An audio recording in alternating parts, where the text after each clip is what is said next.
عید سے چند دن پہلے میرا خاندان کیسے بکھر گیا۔ ہم سب ایک ساتھ تھے، پھر سب کچھ ٹوٹ گیا۔ میرا نام سحر ہے، میری عمر 26 سال ہے اور میں لاہور کی ایک چھوٹے سے اپارٹمنٹ میں اکیلی رہتی ہوں۔ آج میں آپ کو اپنی درد بھری کہانی سنانے لگی ہوں۔ دن بھر آفس میں کمپلائنس اور ریگولیشن کے پیچیدہ کیسز دیکھتی ہوں۔ رات کو گھر آ کر خاموشی سے چائے پیتی ہوں اور سوچتی ہوں کہ زندگی شاید کبھی نارمل ہو جائے گی، لیکن نارمل تو کبھی نہیں ہوئی، خاص طور پر اب جب عید قریب آ رہی ہے اور میرا اپنا خون مجھے دسترخوان سے نکال رہا ہے۔ سب کچھ اس فون کال سے شروع ہوا۔ رات کے تقریباً 9 بجے تھے۔ میں کچن میں کھڑی تھی، عید کے لیے گھر جانے کی لسٹ بنا رہی تھی۔ بچوں کے لیے نئے کپڑے، ماں کے لیے پسندیدہ چوڑیاں اور مٹھائی، باپ کے لیے نئی شرٹ۔ جی ماما، السلام علیکم۔ ماما کیسی ہو؟ عید کی تیاریاں کیسی چل رہی ہیں؟ سب ٹھیک ہے بیٹا، تیاریاں تو زوروں پہ ہیں۔ مما کی آواز نے مجھے روک دیا۔ سحر، اس عید پر تم نہیں آ رہی ہو؟ کیا مذاق کر رہی ہو نا آپ؟ لیکن ماں کی آواز میں کوئی مذاق نہیں تھا، وہ ٹھنڈی، خشک، فیصلہ کن تھی۔ لیکن ماں کی آواز میں کوئی مذاق نہیں تھا، وہ ٹھنڈی خشک فیصلہ کن تھی، جیسے کوئی ڈاکٹر بتا رہا ہو کہ یہ مرض اب قابو سے باہر ہے۔ حمزہ کا خیال ہے کہ تم ماحول خراب کر دو گی، یہ اس کی پہلی عید ہمارے ساتھ ہے، وہ چاہتا ہے کہ سب کچھ پرسکون رہے، کوئی ڈرامہ نہیں۔ ڈرامہ؟ میں نے فون کان سے ہٹا کر دیکھا کہ یہ واقعی میری ماں کی آواز ہے یا کوئی اور۔ مما، یہ کیا کہہ رہی ہو؟ میں تمہاری بیٹی ہوں، عید ہے، خاندان ہے۔ حمزہ کون ہوتا ہے جو مجھے اپنے ہی گھر سے نکالے؟ ماں نے ایک لمبی سانس لی۔ سحر، بس اس بار، اگلی عید تک شاید چیزیں ٹھیک ہو جائیں۔ حمزہ بہت حساس ہے، وہ تمہارے آس پاس آرام دہ نہیں رہتا۔ میں نے پوچھا، کیوں؟ میں نے اسے کیا کیا ہے؟ آمنہ بھی اس کی حمایت کر رہی ہے۔ بس اس بار مت آؤ۔ میں نے فون ہاتھ میں پکڑے رکھا، دل میں ایک عجیب سا خالی پن پھیل رہی تھا، جیسے کوئی پرانا زخم پھر سے کھل گیا ہو۔ بچپن سے یہی ہوتا تھا، میں ہمیشہ کچھ زیادہ بولنے والی، زیادہ سوچنے والی، خاندان کے لیے مسئلہ او کہلاتی تھی۔ آمنہ خوبصورت، پرسکون، سب کی پسندیدہ، میں مختلف۔ لیکن یہ پہلی بار تھا جب کسی نے مجھے عید سے نکالا تھا، اور وہ بھی میرے بہنوئی کی وجہ سے، جسے میں جانتی بھی نہیں تھی۔ میں نے بس اتنا کہا، ٹھیک ہے مما، میں سمجھ گئی، اور کال ختم کر دی۔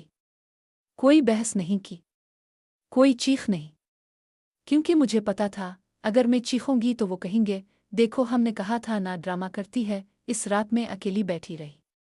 باہر لاہور کی گلیوں میں عید کی رونق شروع ہو چکی تھی، بچے نئے کپڑوں میں گھوم رہے تھے، بازاروں میں روشنیاں جگمگا رہی تھیں، لیکن میرے کمرے میں اندھیرا تھا۔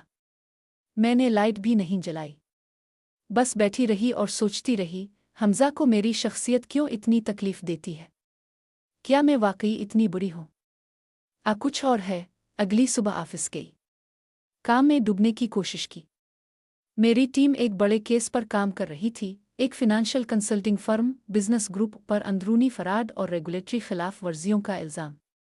میں کمپلائنس ڈائریکٹر ہوں، یہ میرا کام ہے، سچ ڈھونڈنا، دستاویزات جوڑنا، ثبوت اکٹھے کرنا۔ اس کیس میں مہینوں سے کام چل رہا تھا، ہم نے ابھی کچھ اہم بینک ٹرانزیکشنز اور جعلی رپورٹس جوڑی تھیں۔ ایک شخص کا نام بار بار آ رہا تھا، chief financial advisor Hamza Ali Khan. Hamza Ali Khan, میں نے پہلے توجہ نہیں دی تھی، نام عام ہے، لیکن اب جب مما نے حمزہ کہا تھا مجھے تھوڑا سا شک ہوا۔ نہیں، ممکن نہیں، دنیا میں ہزاروں حمزہ ہیں۔ میں نے خود کو سمجھایا، اتفاق ہے، بس اتفاق۔ دوپہر کے تقریباً 2 بجے میری اسسٹنٹ نے دروازہ کھٹکھٹایا۔ سحر، ریسیپشن پر ایک آدمی ہے، کہتا ہے اب سے ملنا بہت ضروری ہے۔ نام حمزہ ہے۔ میرا دل دھک سے بیٹھ گیا۔ حمزہ؟ کون؟ حمزہ علی خان، وہ بہت پریشان لگ رہا ہے۔ میں نے لیپ ٹاپ بند کیا، دل کی دھڑکن تیز ہو گئی۔ کیا یہ وہی حمزہ ہے؟ نہیں، یہ تو بہت زیادہ ہو گیا۔ मैं उठी, जैकेट ठीक की और रिसेप्शन की तरफ चली। हर कदम के साथ दिमाग में सवालात गूंज रहे थे। अगर ये वही है तो अगर ये वही है तो सब कुछ तब्दील हो जाएगा। रिसेप्शन पर पहुंची तो वो खड़ा था, वही शख्स जो निकाह की डिनर पर मुझे अजीब नज़रों से देखता रहा था, वही जो बरंच पर मेरी नौकरी के बारे में मोहताज सवालात पूछता रहा था। इसका चेहरा देखते ही मुझे यकीन हो गया, ये वही हमजा है, मेरा बहनोई। और अब मेरा सबसे बड़ा मुश्तबा, जैसे ही उसकी नज़रें मुझ पर पड़ीं, इसका चेहरा सफ़ेद पड़ गया। वो पीछे हटा, कुर्सी से टकराया, कुर्सी जोर से खिसकी। नहीं, ये मैंने सुकून से कहा, हमजा, तुम यहाँ क्या कर रहे हो? वो चारों तरफ देखने लगा। ऑफिस का लोगो, सिक्योरिटी कैमरे, मुलाजमीन जो अभी अभी काम छोड़कर देख रहे थे। इसकी सांस तेज हो गई। तुम सेहर खान हो, कंप्लायंस डायरेक्टर, अल्फला ग्रुप की इंक्वायरी की सरबराह। मैंने सर हिलाया।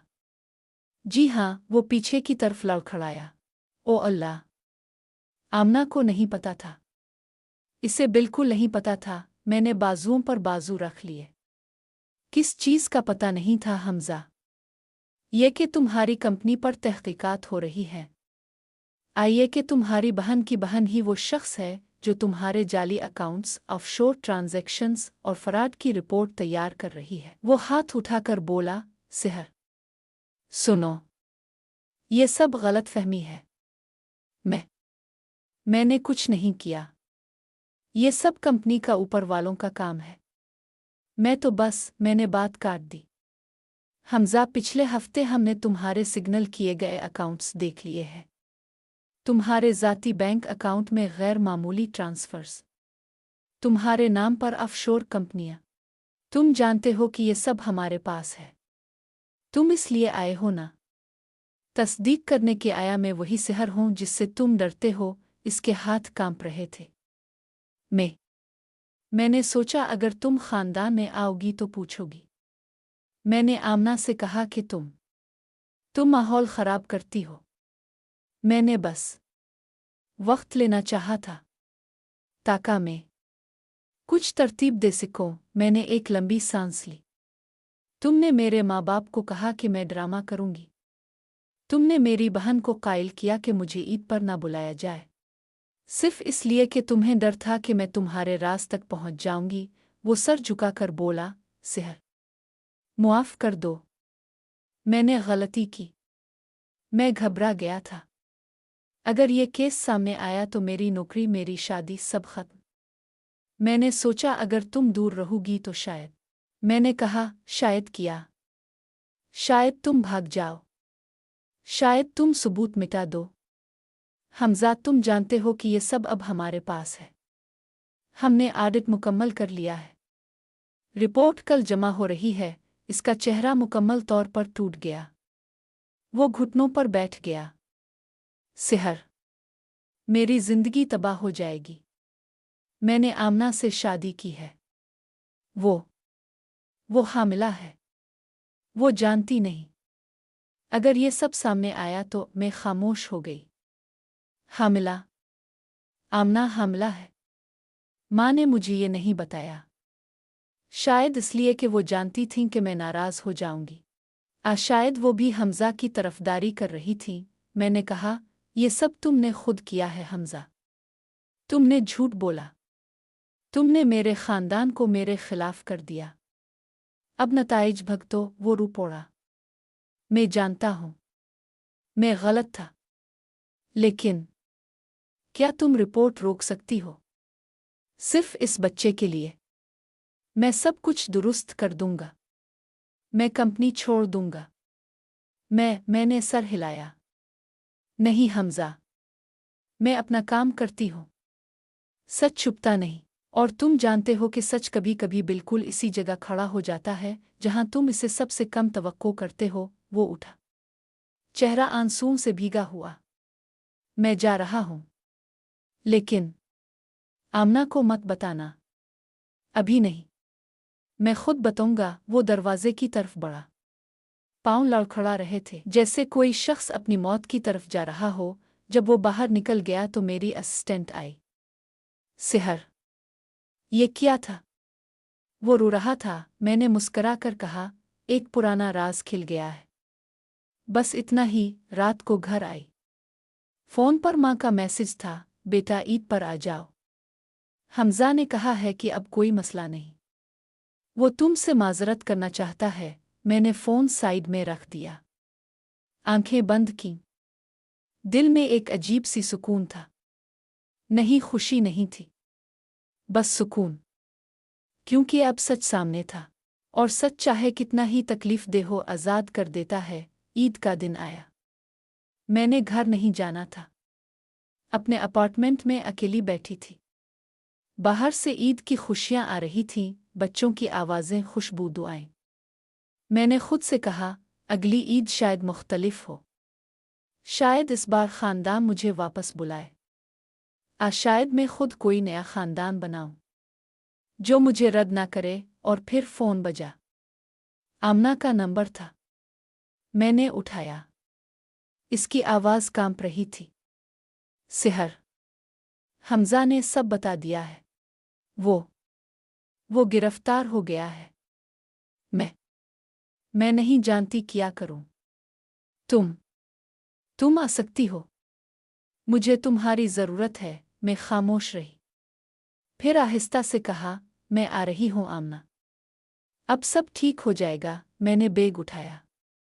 ईद की खुशबू अब मेरे लिए भी थी, क्योंकि सच चाहे कितना ही देर से आए, आकर सब कुछ बदल देता है।